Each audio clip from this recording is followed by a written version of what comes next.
कभी आपने गौर किया है, हम जीवन में बहुत कुछ खोजते रहते हैं, शांति, सुख, सफलता, संतोष, लेकिन फिर भी मन खाली रहता है। आज की कहानी एक ऐसे व्यक्ति की है जिसने पूरी जिंदगी कुछ पाने की कोशिश की, लेकिन जब उसने छोड़ना सीखा तभी उसने सब कुछ पा लिया। यह कहानी है खाली हाथ, एक ऐसी बौद्ध कथा जो आपकी सोच की दिशा बदल देगी।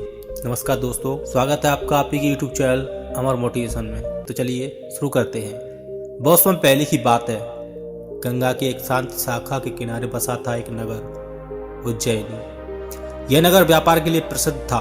दिन रात बाजारों में चहल पहल रहती, सोने चांदी की दुकानों की चमक, रेशमी वस्त्रों की खुशबू और धन की खनक, हर ओर बस यही था। इसी नगर में रहता था एक युवक, समर। समर के पास सब कुछ था, बड़ा व्यापार, अच्छा घर, सम्मान, लोगों की वाहवाही, लेकिन उसके भीतर कुछ था जो हमेशा खाली रहता था।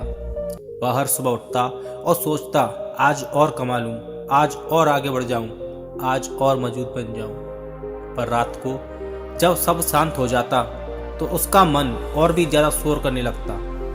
उसे नींद नहीं आती, सीने में अजीब सा बोझ रहता। उसकी पत्नी अक्सर कहती, समर, तुम्हारे पास सब है, फिर भी तुम्हारी आंखों में सुकून क्यों नहीं है? समर झुंझलाकर कहता, क्योंकि अभी काफी कुछ पाना बाकी है। लेकिन सच यह था, वह खोया हुआ था। एक दिन नगर में खबर फैली, बौद्ध भिक्षु सील रत्न आए हैं। लोग उन्हें देखने उमड़ पड़े। समर को कोई रुचि नहीं थी, पर उस दिन व्यापार में नुकसान हुआ और मन और भी भारी हो गया। अनजाने में उसके कदम नगर के बाहर स्थित छोटे से विहार की ओर बढ़ गए। वहां एक वृद्ध बिच्छू पीपल के पेड़ के नीचे बैठे थे, चेहरा शांत, आंखें गहरी और हाथ पूरी तरह खाली। समर ने पहली बार किसी को देखा जिसके पास कुछ भी नहीं था, फिर भी वह पूर्ण लग रहा था। समर ने पूछा, बनते, आपके पास कुछ भी नहीं है, फिर भी आप इतने शांत कैसे हैं? बिच्छू मुस्कुराए और बोले, क्योंकि बेटा, मेरे हाथ खाली हैं, लेकिन मन भरा हुआ है। यह वाक्य समर के भीतर उतर गया। समर ने कहा, मैं सब कुछ पाकर भी खाली महसूस करता हूँ, क्या आप मुझे रास्ता दिखा सकते हैं? बिच्छू ने धीरे से कहा, रास्ता दिखाया नहीं जाता, चलवाया जाता है। फिर उन्होंने एक शर्त रखी, 7 दिनों तक तू अपने हाथ खाली रखेगा। कोई वस्तु, कोई धन, कोई पहचान अपने साथ नहीं रखेगा, सिर्फ एक झोला और उसमें थोड़ा भोजन। समर चौंक गया, यह कैसे संभव है? मैं व्यापारी हूँ, मेरा अस्तित्व ही मेरे सामान से है। बिच्छू ने शांत स्वर में कहा, तभी तो तुझे यह करना होगा। कुछ देर संघर्ष के बाद समर ने स्वीकार कर लिया।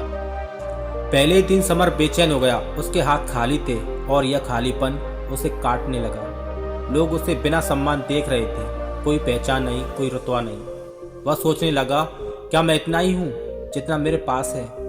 रात को वह सो नहीं पाया। दूसरे दिन उसे डर लगा, अगर सब चला गया तो मैं कौन रह जाऊंगा? वह बार बार अपने खाली हाथों को देखता और मन कांप उठता। तीसरे दिन गुस्सा आया। उसे लगा यह सब व्यर्थ है, अपमान है, दंड है। वह बिच्छू को दोष देने लगा, जीवन को दोष देने लगा, लेकिन भीतर कहीं कुछ टूटने लगा। चौथे दिन पुरानी यादें आने लगी। बचपन, जब उसके पास सब कुछ नहीं था, फिर भी वह हंसता था, मुक्त था, हल्का था। उसे पहली बार अंतर दिखा, तब हाथ खाली थे, मन भी खाली था, लेकिन आनंद था। अब हाथ भरे थे, मन भरा था, पर शांति नहीं थी। 5वें दिन उसने देखा, गरीब लोग जो कुछ नहीं रखते, फिर भी एक दूसरे को बांटते हैं। एक वृद्ध स्त्री ने उसे रोटी दी और कहा, बेटा, खाली हाथ आए हो, पर दिल भरा होना चाहिए। समर की आंखें भर आईं। 6ठे दिन उसका मन शांत होने लगा। वह बिना कुछ पकड़े चल पा रहा था, बैठ पा रहा था, सांस ले पा रहा था। पहली बार उसे अपने होने का अनुभव हुआ। 7वें दिन वह वापस बिच्छू के पास गया। बिच्छू ने पूछा, समर, क्या सीखा? समर ने कहा, मैंने सीखा कि मैं चीजों को नहीं, डर को पकड़े हुए था। मैंने सीखा कि पहचान, धन, सम्मान सब उधार है, और जब हाथ खाली होते हैं तभी मन सच में खुलता है।